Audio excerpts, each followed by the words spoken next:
జై గురుదత్త శ్రీ గురుదత్త.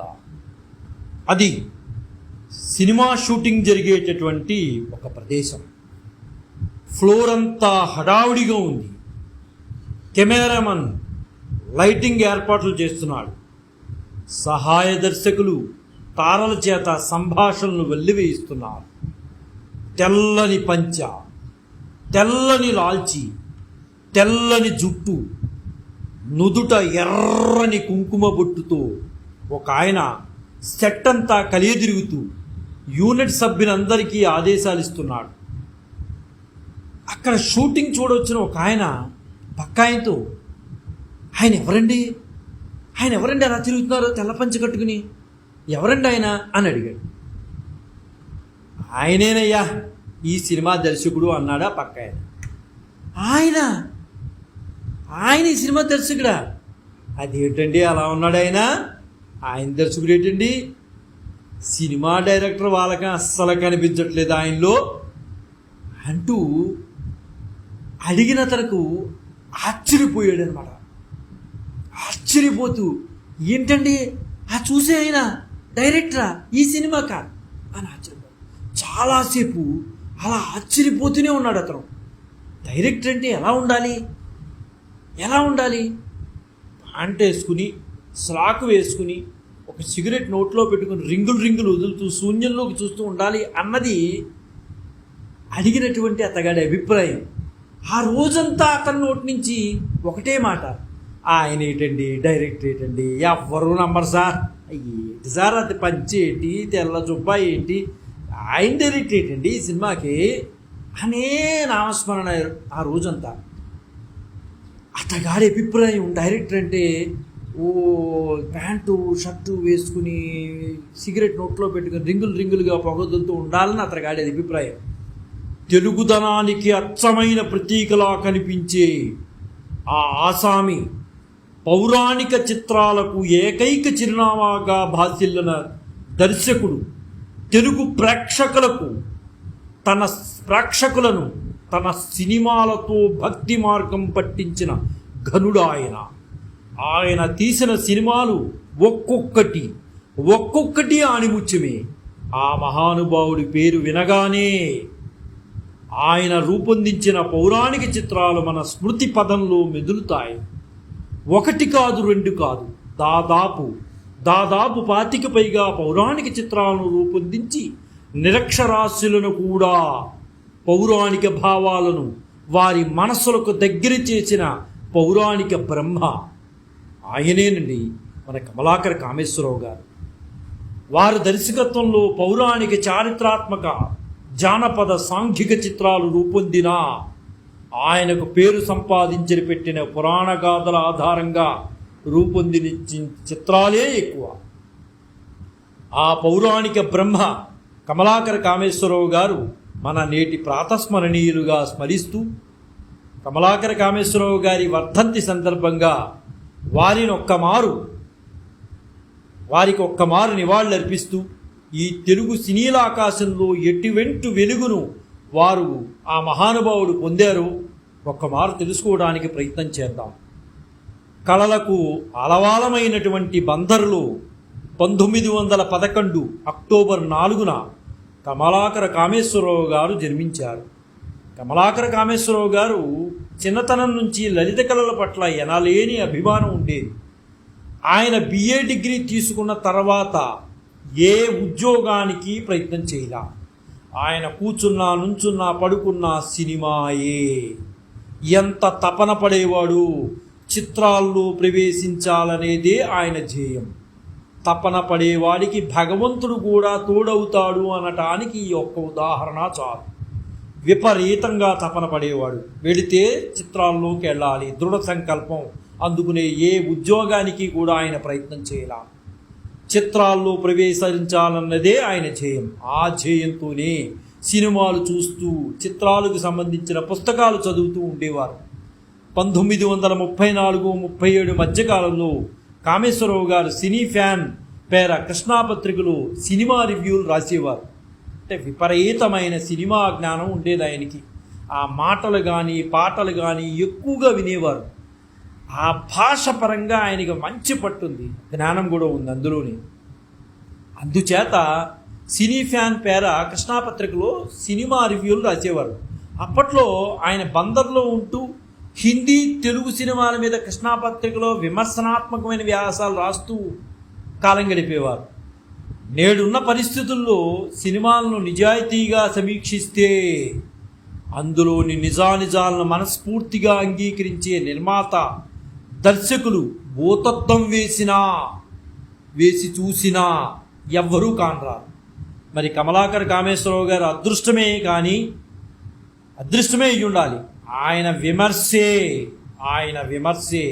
ఆయన్ని సినిమా రంగం వైపు నడిపించింది. పొగడ్త నడిపించలేదండి, ఆయన విమర్శే సినిమా రంగం మీద నడిపించింది. ముక్కు సూటిగా విమర్శ చెప్పేవారు, ఖచ్చితంగా విమర్శ చేసేవారు. 1936లో టాకీపులుగా పేరుగాంచిన హెచ్ఎం రెడ్డి రూపొందించిన ద్రౌపదీ వస్త్రాపహరణం, బళ్ళారి రాఘవ్ నటించిన ద్రౌపదీ మాన సంరక్షణ చిత్రాలు ఒకే ఇతివృత్తంతో పోటీగా విడుదలయ్యాయి.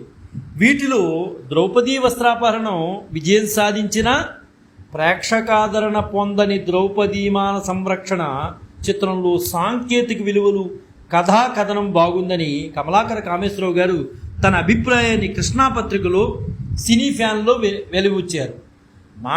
ద్రౌపదీ మాన సంరక్షణం చిత్రానికి జగన్నాథ్ దర్శకత్వం వహించారు. అందులో దుర్యోధన పాత్ర ధరించిన బళ్ళారి రాఘవ్ కాగా అందులో మిగతా దాంట్లో ఎడవల్లి సూర్యనారాయణ గారు నటించారు. కథ నడిపిన విధానము, నటన ద్రౌపదీ మాన సంరక్షణలో బాగున్నాయని కామేశ్వరరావు గారు ఒక రివ్యూ ఇచ్చారు. ఈ విమర్శలను నార్ల వెంకటేశ్వరరావు గారు, అప్పట్లో ఉన్న గూడవల్లి మహానుభావుడు రామబ్రహ్మం లాంటి ప్రముఖులందరూ కూడా ప్రశంసించారు. రామబ్రహ్మం గారు ద్రౌపదీ వస్త్రాపహరణం సినిమాలో కూడా పనిచేశారు. అయినా కామేశ్వరరావు గారి విమర్శలను మెచ్చుకున్నాడు కూడా ఆయన. ఈ ద్రౌపదీ వస్త్రాపహరణం, ద్రౌపదీ మాన సంరక్షణం చిత్రాల మీద వ్రాసిన విమర్శలే కామేశ్వరరావు గారిని చిత్ర పరిశ్రమలో ప్రవేశపెట్టాయి. నిజానికి కామేశ్వరరావు గారికి సినిమా రివ్యూలు అప్పట్లో తెలుగు సినిమా నిర్మాతల్లో పెద్దగా చర్చగా నిలిచేది. ఆయన సినిమా రివ్యూ ఇస్తున్నాడంటే ఎంత పెద్ద డైరెక్టర్ అయినా ఆ రివ్యూ చదవాల్సిందే. అయితే తన సినిమాలను లోపాలు కనిపెట్టి సమీక్షకుడు ఎంత తెలివైన వాడని హెచ్ఎం రెడ్డి గారు భావించేవారు. అంటే ఎక్కడ లోపం లేకుండా తీద్దామన్నది హెచ్ఎం రెడ్డి గారి యొక్క భావన. అలాంటి భావనతో ఆయన సినిమా తీస్తున్నప్పుడు ఏవైనా విమర్శలు వస్తే ఆ సమీక్షకుడు ఎంత తెలివైన వాడు, నా సినిమాని వంక పెట్టగలిగేవాడు ఎంత తెలివైన వాడు అని ఆయన ఊహించుకోగలిగాడు మహానుభావుడు. అంటే ఆయన్ని విమర్శ చేయడం కన్నా ఆయనలో గొప్పదనాన్ని కనుగొన్నాడు హెచ్ఎం రెడ్డి గారు. వెంటనే హెచ్ఎం రెడ్డి గారు కామేశ్వరరావు గారిని మద్రాసుకు పిలిపించి తన గృహలక్ష్మి చిత్రంలో పనిచేసే అవకాశాన్ని కలిగించారు. అలా ఆయన సినీ రంగ ప్రవేశం జరిగిందనే చెప్పుకోవాలి. గృహలక్ష్మి సినిమా ప్రారంభానికి ముందు కబురు అందుకున్న కామేశ్వరరావు గారు మద్రాసు చేరుకుని రోహిణీ సంస్థలో చేరారు. అయితే ఆ సినిమాలో పనిచేసే నాటికి ఆయన సినిమాల్లో పనిచేసే అనుభవం లేదు కాబట్టి జీతం కూడా లేదు. కానీ భోజనం వసతి సౌకర్యాలు ఉచితంగా ఏర్పాటు చేశారు. ఏదైనా అనుభవం ఉంటే కదా ఇచ్చేది జీతం. అనుభవం లేదు కాబట్టి మామూలుగా పనిచేయమన్నారు. భోజనం వసతి సౌకర్యాలు మాత్రం చూపించారు. కామేశ్వరరావు గారు తపనంతా కూడా చిత్రరంగ ప్రవేశమే అనుకున్నారు కాబట్టి వచ్చిన అవకాశాన్ని సద్వినియోగం చేసుకున్నారు. అవకాశం కోసం తపన పడ్డారు. వచ్చిన అవకాశాన్ని పాడు చేసుకోకుండా అహంకారంతో సద్వినియోగం చేసుకున్నారు. ఏ చిన్న సినిమా వచ్చినా దానిలో నా ప్రతిభ చూపించగలను అన్న ధైర్యం ఆయనలో ఉంది కాబట్టి వచ్చిన అవకాశాన్ని సద్వినియోగం చేసుకున్నాడు మహానుభావుడు. కామేశ్వరరావు గారు రోహిణి వారి లాడ్జిలోనే ఉండేవారు. అయితే అంటే ఆ రోజుల్లో ఒక సినిమాలో పనిచేసే వాళ్ళందరూ ఒకే లాడ్జిలో వసతి భోజనాలు ఏర్పాటు చేసుకునేవారండి. అంటే వేరే వేరే లాడ్జీలు కాకుండా ఇప్పుడున్న పరిస్థితుల్లో వేరే వేరే లాడ్జీల్లో తీసుకుంటున్నారు. ఇప్పుడు ఆ రోజుల్లో అలా కాదు, అందరూ కూడా ఒకే లాడ్జీలో ఉండేవారు. రోహిణిలో చేరడం ఆయనకు పెద్దవారితో పరిచయాలు ఏర్పడ్డాయి. రోహిణి సంస్థలో చేరడమే ఆయన గొప్ప అనుకున్నారు. Ramanath, A K Shekhar, B N Reddy, KV Reddy, Samudrala Raghavacharya మొదలగు పెద్దవారితో పరిచయాలు అయ్యాయి మన కమలాకర్ కామేశ్వరరావు గారికి. కేవీ రెడ్డి గారు అప్పుడు రోహిణిలో క్యాషియర్గా ఉండేవారు. పెద్ద చిన్న భేదం లేకుండా అందరూ ఒకే చోట భోజనాలు చేసేవారు. అప్పటి యొక్క సాంప్రదాయం అలా ఉండేదండి. ఒకసారి ఒక కారులో షూటింగ్కి బయలుదేరేవారు, అందరూ కూడా ఒకే కారులో బయలుదేరేవారు, అంతా ఒకే కుటుంబంలాగా ఉండేవారండి. అప్పుడు ఆ విధానాలు అలా ఉండేవి. ఎవరికి మేము గొప్ప అంటే మేము గొప్ప కాకుండా అందరూ ఒక యూనిటీగా సమానత్వంగా ఉండేవారు. కామేశ్వరరావు గారికి ఆ సినిమాలు జీతమే కాదు, పని కూడా ఏమీ ఉండేది కాదు. సినిమాలు జీతం ఇచ్చేవారు కాదు, పని కూడా ఉండేది కాదు. ప్రతిరోజు తప్పనిసరిగా ఏదో ఒక సినిమా చూసేవాడైనా. ఆ రాత్రనక పగలనక లాడ్జ్లోనే పడుకుని కేవీ రెడ్డి గారు ఆయన సినిమా గురించి చర్చించుకునేవారు. అలా వారిద్దరూ బాగా సన్నిహితులయ్యారు. గృహలక్ష్మి చిత్రం పూర్తయ్యాక బిఎన్ రెడ్డి గారు, రామ్నాథ్ తదితరులు కలిసి, ఏకే శేఖర్ గారు తదితరులంతా కలిసి వాహిని సంస్థను స్థాపించారు. దాంట్లో కామేశ్వరరావు గారు సహాయ దర్శకుడిగా చేరారు. అంతేనండి. ఇక్కడితో ఆయనకి సినీ రంగంలో కొంచెం బీజాలు ఏర్పడ్డాయి, గట్టి బీజాలు. కేవీ రెడ్డి గారి ప్రొడక్షన్ మేనేజరు, బిఎన్ రెడ్డి గారు దర్శకుడు. వాహిని వారి దేవత చిత్రం నుంచి కామేశ్వరరావు గారు అసోసియేట్గా పనిచేశారు. ఆసియాలో కల్లా అతిపెద్ద స్టూడియోగా పేరు పొందిన వాహిని స్టూడియోకి శంకుస్థాపన జరిగినప్పుడు అక్కడుండి మట్టి వేసిన వారిలో మన కమలాకర్ కామేశ్వరరావు గారు కూడా ఉన్నారండి. బందర్లో కామేశ్వరరావు గారికి పింగళ నాగేంద్ర గారితో పరిచయం ఉంది. ఆయన వింధ్యరాణి చిత్ర నిర్మాణ సమయంలో మద్రాసు వచ్చాడు. అప్పుడు కామేశ్వరరావు గారు ఆయనకు కేవీ రెడ్డికి బిఎన్ రెడ్డికి పరిచయం చేశారు. అలా తెలుగు సినిమా చరిత్రలో అత్యంత ప్రతిభావంతమైన రచయితను పరిశ్రమకు పరిచయం చేసింది కూడా కామేశ్వరరావు గారనే చెప్పుకోవచ్చు. అంతలో కారణాంతరాల వల్ల వాహిని స్టూడియో చేతులు మారి విజయ సంస్థ స్టూడియోని నిర్వహించసాగింది. విజయవారు కామేశ్వరరావు గారిని కూడా తమ సంస్థలోకి తీసుకున్నారు. తొలుత విజయవారి పాతాళ భైరవి సినిమాకు ఆయన పనిచేశారు. తర్వాత విజయవారి నిర్మించిన చంద్రహారం సినిమాతో కామేశ్వరరావు గారు తొలిసారిగా దర్శకుడయ్యారు. తెలుగు తమిళ భాషల్లో నిర్మించబడిన ఈ చిత్రం విజయవారి మునుపటి చిత్రాల వలె ఆర్థికంగా విజయవంతం కాలేదండి. బహుశా ఆయన దురదృష్టవంతుడు అయ్యి ఉంటాడేమో. మొట్టమొదటి సినిమాయే కామేశ్వరరావు గారికి ఆ సినిమా దర్శకత్వం వహించిన సినిమాకి డబ్బులు అయితే రాలా, లక్ష్మీ కళ లేకుండా పోయింది. కానీ విమర్శకుల మెప్పు మాత్రం పొందగలిగింది. ఎంత అద్భుతంగా పొందగలిగిందంటే అంత అద్భుతంగా పొందగలిగింది. చిత్రంలోని టెక్నిక్కు ఎందరో విమర్శకులు జోహార్లు అర్పించారు. చంద్రహారం సినిమాకి ఆ సినిమాలోని కొన్ని దృశ్యాలు విదేశీ టెలివిజన్లో కూడా ప్రసారం అయ్యాయి. అంటే ఆ చంద్రహారం సినిమా ఎంత గొప్పది. ఆనాటి ఉన్నటువంటి సాంకేతిక పరిజ్ఞానం లేనటువంటి రోజుల్లో చంద్రహారం సినిమాని మెప్పించి విదేశాల్లో కూడా టెలివిజన్లో ప్రసారం అయ్యాయి.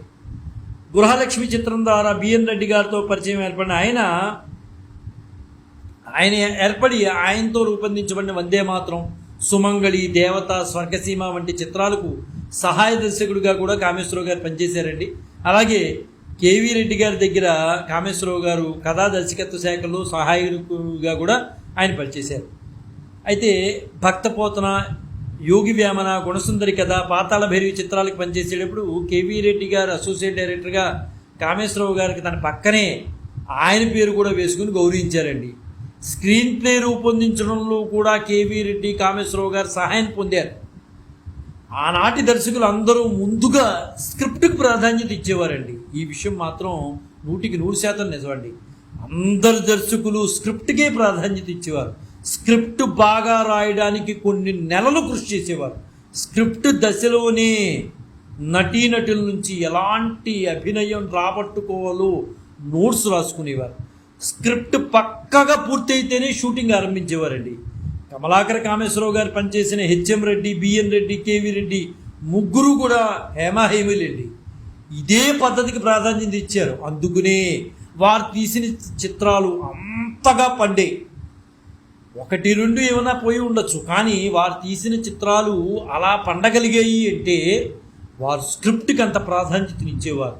ఒక యాక్టర్ దగ్గర నుంచి ఏమి రప్పించుకోవాలో వారికి తెలుసు. దాంతో కామేశ్వరరావు గారు కూడా అదే పద్ధతికి ప్రాధాన్యత ఇచ్చారండి. వారి గురువులు ఏదైతే ప్రాధాన్యత ఇచ్చారో అదే మిగతా తరం కూడా ప్రాధాన్యతగా తీసుకుంటుంది. కాబట్టి కామేశ్వరరావు గారు కూడా దాన్నే ప్రాధాన్యత ఇచ్చారండి. ఆయనలోని దర్శకుడు తొలి అవకాశం ఘనత విజయ అధినేతలు నాగిరెడ్డి చక్రపాణికే దక్కుతుంది. 1954లో విజయ సంస్థ, చెప్పాను కదండి, చంద్రహారం చిత్రం ద్వారా కమలాకర్ కామేశ్వరరావు గారికి దర్శకుడిగా పరిచయం అయ్యారు. అయితే మనం అనుకున్నట్లుగా బాక్స్ ఆఫీస్ వద్దే ఘోర పరాజయం పొందింది ఈ చంద్రహారం. అసలు ఎందుకు పొందింది అంటే, అసలు చంద్రహారం అంటే ఏంటంటే సంక్షిప్తంగా తెలుసుకున్నామండి. చంద్రరాజు ప్రాణం అతని మెడలో హారంలో ఉంటుంది. అతను ఒక చిత్రాన్ని గీసి ఆ ఊహా సుందరి నేను పెళ్లి చేసుకుంటానంటాడు. ఆ రాజ్యాన్ని సొంతం చేసుకోవాలన్న ధూమకేతు తన సలహాదారైన నిక్షేపరాయుణ్ణి పంపి ఆ పోలికలు ఉన్న అమ్మాయిని లేకుండా చేయాలనుకుంటాడు.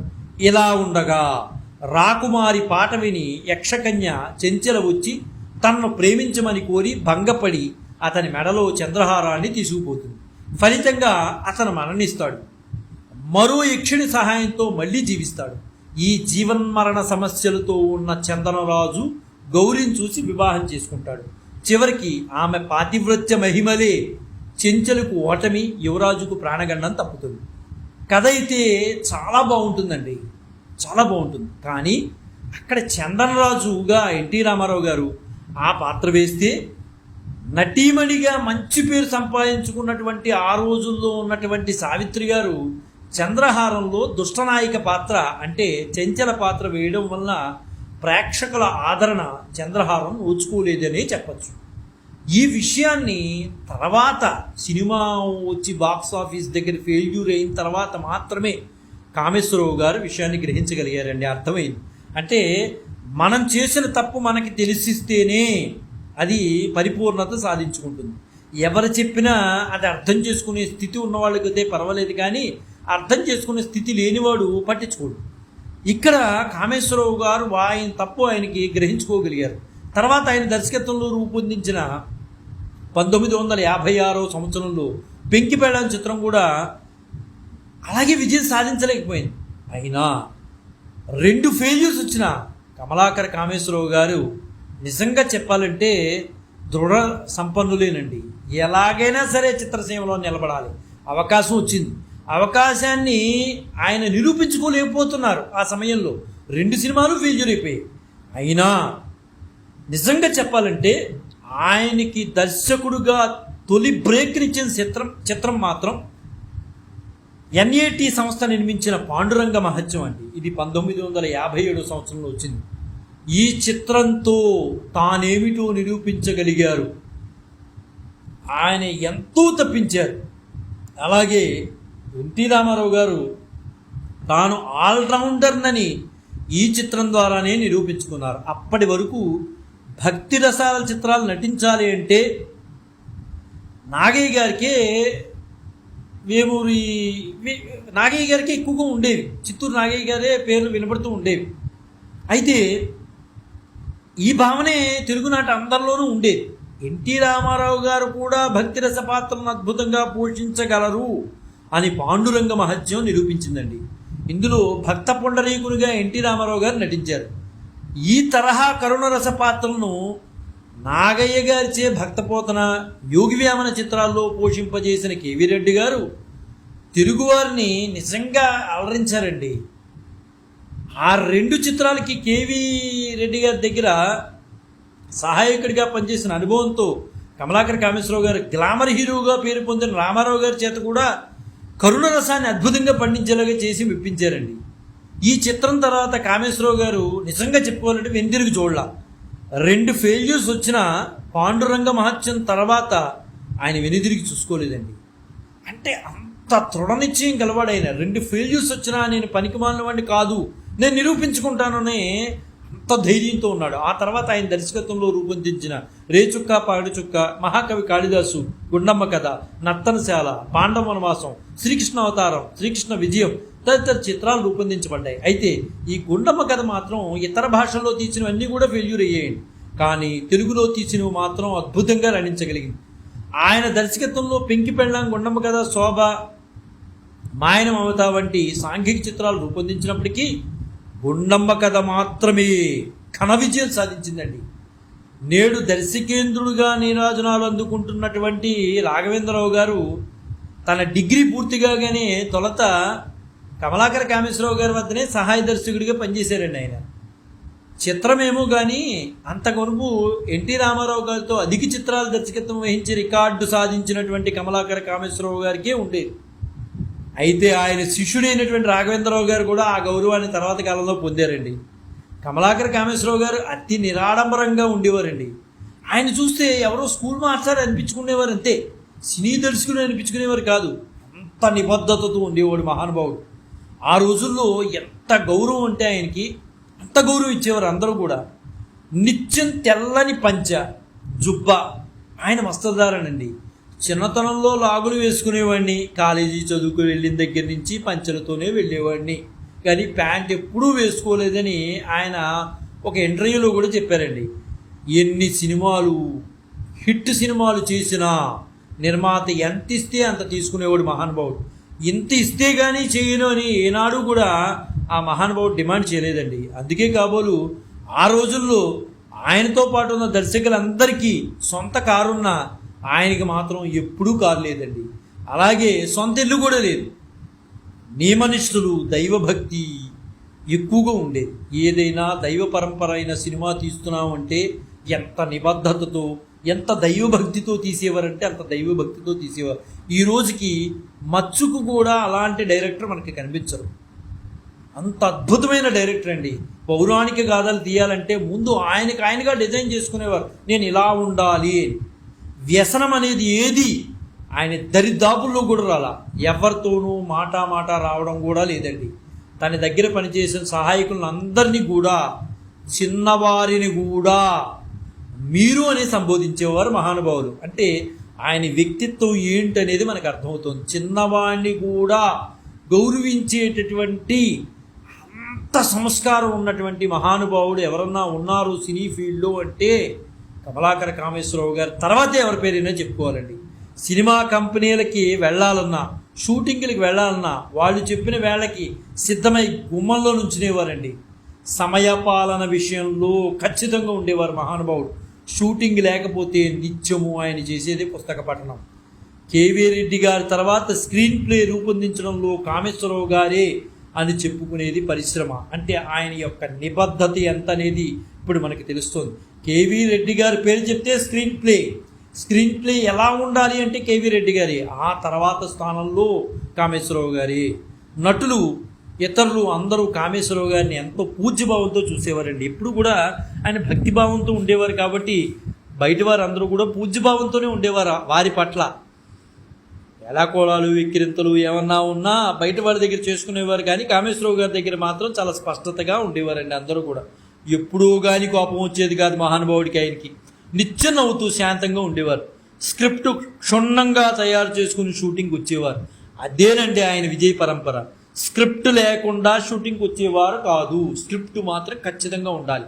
వాహిని సంస్థలో ఉన్నప్పుడు అక్కడ వారంతా ఆయన్ని నిజంగా చెప్పాలంటే ధర్మరాజుతో పోల్చేవారండి. ధర్మరాజు అండి అనేవారు. 1970 ద్వితీయార్థానికి తెలుగులో పౌరాణికాలకి నిజంగా ఆదరణ తగ్గిపోయిందండి. ఒక రకంగా ఎన్టీఆర్ పౌరాణిక హీరోగా ఒక వెలుగు వెలగడంలో ఒక పాత్రధారి కమలాకర కామేశ్వరరావు గారు తీసినటువంటి సినిమాలే హీరోలు పోషించాయని ఖచ్చితంగా చెప్పుకోవచ్చండి. నిజానికి కమలాకర కామేశ్వరరావు గారు లేకపోతే ఎన్టీ రామారావు గారు ఎంత సమర్థుడైనా బహుశా అలాంటి పౌరాణిక గాథలు మన ముందుకు వచ్చేవి కాదండి. ఈరోజు కూడా భావితరాల వారు, నేటితరం వారు చూడగలగడానికి అవకాశం కల్పించేటటువంటి మహత్తరమైన సినిమాలు ఆ మహానుభావుడు సృష్టించాడంటే అది ఎన్టీ రామారావు గారు ఎంత గొప్పగా నటించినా కామేశ్వరరావు గారు అనే వ్యక్తి లేకపోతే ఈ రోజున ఆ సినిమాలు మనం చూడగలిగే వాళ్ళమే కాదు. రామారావు గారు కూడా అందుకునే కమలాకర కామేశ్వరరావు గారిని తన గురువుగా భావించేవారు. అంటే రామారావు గారే తన గురువుగా భావించారంటే ఎంత గొప్పవాడు అనేది మనకి తెలుస్తోంది. చిత్రంలో అన్ని శాఖలు అందరూ కనిపించాలి కానీ దర్శకుడు కనిపించకూడదని ఆయన ఉద్దేశం అండి. అన్ని శాఖలు కనిపించాలి కానీ దర్శకుడు కనిపించకూడదు. అన్ని శాఖలు కనిపింపజేయడమే దర్శకుని యొక్క ఘనత. మణిహారంలో సూత్రం ఉంటుంది, అది పైకి కనిపించదు, కానీ అన్ని మనులను కలిపి హారం రూపొందిస్తుంది. చిత్ర దర్శకుడు కూడా అలాంటి వాడే అనేది ఆయన యొక్క అభిమతం అండి. గ్లాస్కో పంచ, తెల్లని తెల్ల పువ్వు వంటి జుబ్బ, నరసిని జుట్టు, నుదుట కుంకుమ బొట్టు, జీవితంలో ప్యాంటు వెయ్యని మూర్తీభవించిన తెలుగుదనానికి ప్రతీకగా నిలిచిన కమలాకర కామేశ్వరరావు గారు అంతటి మహోన్నత ఆదర్శమూర్తిగా, దర్శకుడుగా ఈ రోజున మన ముందు ఉండగలిగారండి. ఆయన నేటి ప్రాతస్మరణీయులుగా మనకు నిలవగలిగారు. పౌరాణిక చారిత్రాత్మక జానపద సాంఘిక సినిమాలు చేసిన ఆయనకు పేరు సంపాదించిన పెట్టిన మాత్రం పౌరాణికాలే. అందుకే ఆయన్ని అందరూ తెలుగు వెండితెర పౌరాణిక బ్రహ్మగా నేటికీ కీర్తిస్తారండి. ఎన్నో అపురూపమైన చిత్రాల్లో ప్రేక్షకుల మనసు దోచుకున్న కామేశ్వరరావు గారు 1998 జూన్ 29 అంటే సరిగ్గా ఇదే రోజు ఆయన కన్నుమూశారండి. మూర్తీభవించిన తెలుగుదనానికి ప్రతీకగా నిలిచినటువంటి కమలాకర కామేశ్వరరావు గారు మన మధ్య లేకపోయినా ఆయన సినిమాలు, ఆయన తీసినటువంటి సినిమాలు, ఆయన దర్శకత్వం వహించినటువంటి సినిమాలు ఇప్పటికీ ప్రేక్షకుల మధ్యలో చిరంజీవిగానే ఆయన నిలిచి ఉన్నారండి. భావితరాల వారికి మనం ఆదర్శంగా చూపించాలంటే ఆనాటి సినిమాలు, ఒక కృష్ణ తులాభారం, ఒక పాండవ వనవాసం, ఒక నర్తనశాల, ఒక శ్రీదత్త దర్శనం, ఇలాంటి ఈ మహానుభావుడు దర్శకత్వం వహించినటువంటి సినిమాల్ని ఆదర్శంగా తీసుకుని మనం చూపించాలండి. నేటి భావితరాల వారికి కమలాకర కామేశ్వరరావు గారంటే ఈయన అని చెప్పేటటువంటి సంస్కారం మనలో ఉన్నప్పుడే భావి భారత పౌరులుగా మనం వాళ్ళకి జ్ఞానాన్ని మనం అందించగలుగుతామండి. ఆ సంస్కారాన్ని మనం నేర్చుకుని మన భావితరాల వారికి అందించగలమని భావిస్తూ కమలాకర కామేశ్వరరావు గారి వర్ధంతి సందర్భంగా ఆ మహానుభావుడికి నివాళులర్పిస్తున్నాము. జై గురుదత్త, శ్రీ గురుదత్త, శ్రీపాద శ్రీవల్లభ చరణదాసుడు, మానికొండ రాజశేఖర శర్మ, రాజమహేంద్రవరం. స్వస్తి.